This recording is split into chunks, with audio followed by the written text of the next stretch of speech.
Hello जी, अस्सलाम वालेकुम। जैसे कि आप सबको पता है जी, मैं हूँ मारिया सलमान। और इतने दिन से मैं वीडियो वगैरह नहीं बना पा रही थी। बस बहुत ज़्यादा टेंशन में, परेशानियाँ मेरी ज़िंदगी में आ रही थी।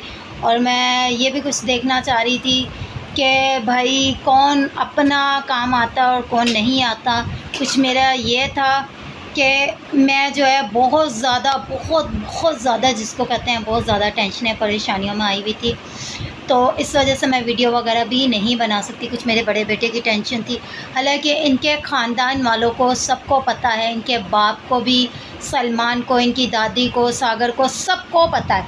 क्योंकि जैसे कि मेरे छोटे जेठ ने बताया है सबको कि भाई छोटे बेटे के, बड़े बेटे के ऊपर किसी ने झूठा इल्ज़ाम वगैरह में फंसाया है, सब उल्टा सीधा ऐसे ही ना। तो वो उस केस वगैरह का हुआ था, केस वगैरह उसमें बहुत ज़्यादा उलझी हुई थी, मसले मसाइलों में फंसी हुई थी। तो मैं इस वजह से वीडियो वगैरह नहीं बना सकी। और मैं यही देखना चाह रही थी कौन अपना साथ है और कौन पराया है। तो यहाँ मुझे सब पता चल गया है, कोई किसी का आजकल के दौर में और कोई किसी का नहीं होता। सबसे बड़ी बात है तो यहाँ तो सबसे बड़ी बात है कि अपनों का पता चला है कि अपना कौन है और पराया कौन है।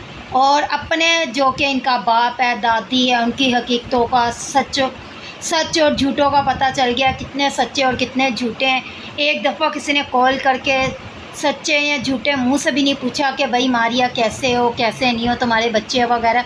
औलाद तो आज भी उनकी है, कल भी उनकी है, नाम तो उनका ही है, भले मेरा भी है साथ में, मेरी और सलमान की औलाद है, फिर भी किसी ने नहीं पूछा। कल को कुछ और बड़ा मसला बन जाता ना, फिर इन्होंने हिचकिचाते हुए मरते मिराते आना था कि जी मारिया ये मसला हो गया है, वो हो गया, तुमने तो हमें बताया नहीं, हमें ये हो गया। अब सबसे बड़ी बात है कि मेरे बेटे को भी पता चल गया, ख़ास और आदि को ही पता चल गया हमारे साथ कौन है और कौन नहीं। तो भाई मेरी खुद की भी बहुत ज़्यादा तबीयत वगैरह ख़राब रहती थी, जैसे कि आप सबको बताया हुआ है मैंने, बहुत ही ज़्यादा मेरी ख़राब रहती थी हैं। तो मैंने 2-3 ड्रिपें हेड पे लगाई हैं, डबल बीच में गैप दे दे के फिर लगवाई हैं, आगे पीछे गैप दे के फिर मैंने लगवाई हैं ड्रिप पे ना, बीच में गैप दे के फिर लगवाई हैं। क्योंकि मैं बहुत ज़्यादा बीमार हो गई थी, क्योंकि मेरा ना उठ के चलती थी, बिस्तर से खड़ी होती थी तो नीचे गिर जाती थी, क्योंकि बहुत ज़्यादा कमज़ोर हो गई मैं। क्योंकि मेरे वैसे ही फिर बच्चे हैं, छोटा वाला बेटे की भी तबीयत वगैरह सही नहीं रहती थी, फिर बड़े वाले का भी बहुत ज़्यादा मसला मसाइल बना हुआ था, फिर घर का भी जवाब हो गया।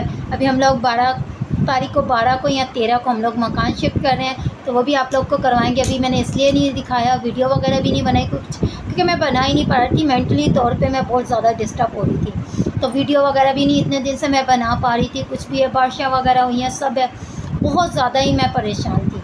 तो मैं वीडियो वगैरह भी नहीं बना सकी, क्योंकि मेरे बेटे की भी तबीयत बहुत ज़्यादा ख़राब थी, जिसकी इंतहा है बड़े वाले की। तो सागर को भी 2-3 दफ़ा कॉल करने की कोशिश की, किसी ने भी इनके ख़ानदान में से किसी ने भी एक कॉल करके नहीं पूछा।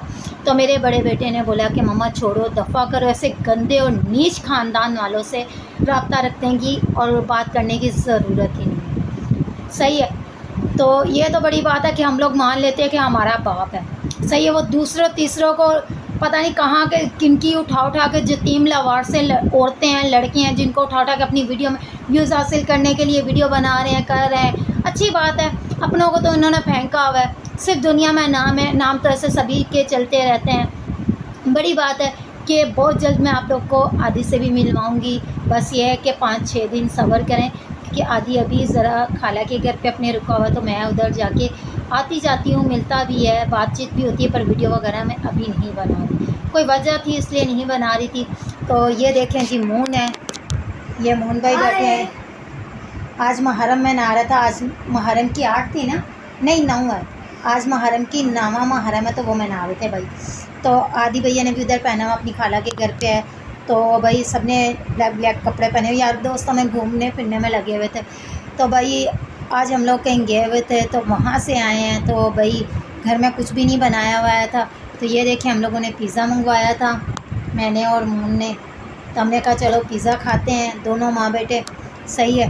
तो कुछ बनाया नहीं, एक मेरी वैसे बहुत ज़्यादा तबीयत ख़राब हो रही थी, मैंने कहा क्या करूँ, चूल्हा वूल्हा भी नहीं है, अभी चूल्हा लूँगी ना मैं, घर में चूल्हा नहीं है, क्योंकि मालूम खाना ने दिया तो उनको वापस दे दिया था, और गैस भी हमारा उतर गया, तो तभी नए घर में शिफ्ट होंगी तो सारा फिर वो आपको नए सिरे से करूँगी। अभी पैकिंग वगैरह करनी है। सारा मेरा घर ऐसे बिखरा पड़ा हुआ है। आज मैंने कपड़े भी धोए थे थोड़े से, वो देखें बाहर हाथ से बच्चों के कपड़े धोए थे, मेरे भी थे, तो मैंने कपड़े वगैरह भी धोए थे, बहुत ज़्यादा वो हो रहे थे ना, तो मैंने कहा चलो जी कपड़े वगैरह भी धोए। तो फिर बहन के घर गई थी, बहन ने बुलाया था, बड़ी सिस्टर ने, तो मैंने कहा चलो जी मिल के वहाँ भी, अम्मी की भी हमारी की तबीयत वगैरह सेट नहीं थी, तो पता चला था, मैंने कहा जाऊँगी कल वल, क्योंकि मेरी खुद की तबीयत इतनी ख़राब रहती है, मैं कहीं जा ही नहीं पाती।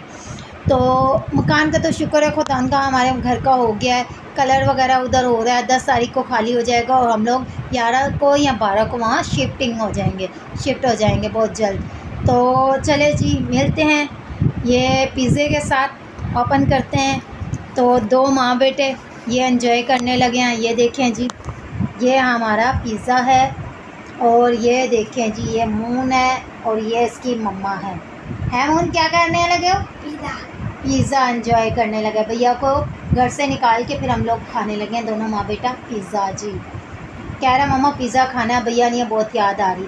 मैंने कहा चलो कोई बात नहीं, जब भैया आएगा फिर भैया के साथ मिलके भी खाएंगे, क्योंकि भैया को अभी हम लोग बहुत मिस भी कर रहे हैं। भैया जो है आदि भैया को बहुत मिस कर रहे हैं। ज़ाहिर सी बात है, भाई बड़ा बेटा है मेरा, और मैं कोई भी चीज़ है ना अकेले खाई नहीं तो नहीं जाती, पर क्या है कि मुँह ने ज़िद करी, मैंने कहा चलो दोनों माँ बेटा आज पिज़्ज़ा भी खाते हैं और वीडियो भी बना लेते हैं, आप लोग से शेयर भी करते हैं, डिस्कस। पर सबसे बड़ी बात है कि देखिए कोई भी छोटा है बड़ा है, बहन भाइयों पे कोई भी टेंशन है, परेशानी, मुश्किलें आती हैं, 100 में से कोई है जो किसी के काम है, वरना कोई भी नहीं आता आजकल के दौर में ना। तो मैंने बहुत नोट किया अपनी छोटी सी ज़िंदगी में, और बड़ी बड़ी टेंशनें, परेशानियों का सामना किया, पर ये वो टेंशनें, परेशानियाँ जो ज़िंदगी में फ़र्स्ट टाइम मेरे पे आई है। तो यहाँ मैंने देखा है जहाँ अपनों का होना होता है ना, औलाद के सर पे भी माँ और बाप का साया, ये चीज़ जो है ना बाप के ना होते हुए भी मेरी औलाद को बहुत फील हुआ है। और मैंने कहा कि बेटा टेंशन नहीं लो, बाप जीते जी भी तुम लोग के सर पे नहीं हाथ रख सकता, सिर्फ दुनिया में नाम है, कोई बात नहीं, छोड़ो अल्लाह पे छोड़ो, जो भी है मैं तो हूँ ना, मैं अपने जीते जी तुम लोग को कभी ऐसे ना छोड़ने वाली हूँ, तो ना मैं छोड़ूंगी अपने बच्चों को। ये बात मैंने अपने बड़े बेटे को बोली, इतना रोया इतना कि हद से ज़्यादा, कि मम्मा आप हैं तो सब कुछ है भाई, खुदा ना खासा आपको कुछ हो गया तो हमें कौन संभालेगा। मैंने कहा बेटा टेंशन परेशान होने की ज़रूरत नहीं है, तुम लोग हर दफ़ा अपने ख़ानदान के अंदर घुसते हो, सही है, और घुसना भी चाहिए, ये नहीं कि नहीं घुसना चाहिए, देखो कि कौन अपना है और कौन पर आया है। ज़ाहिर सी बात है, मैंने अपनी छोटी सी उम्र में एज में बहुत साब लगाया है, बहुत को हर इंसान को पढ़ कर, हर इंसान को सोच और दिमाग ज़हन लगा के सब। तो यही बात मैं अपने छोटे को भी बताती हूँ, माशाल्लाह भी बड़ा हो रहा है, समझदार हो रहा है, और यही बात मैं बड़े को बताती हूँ। तो उन्होंने कहा कि मम्मा चले, सही है जी, हमें भी पता चल गया। तो चले जी मिलते हैं नेक्स्ट ब्लॉग में अच्छे से टॉपिक के साथ। अल्लाह हाफिज़।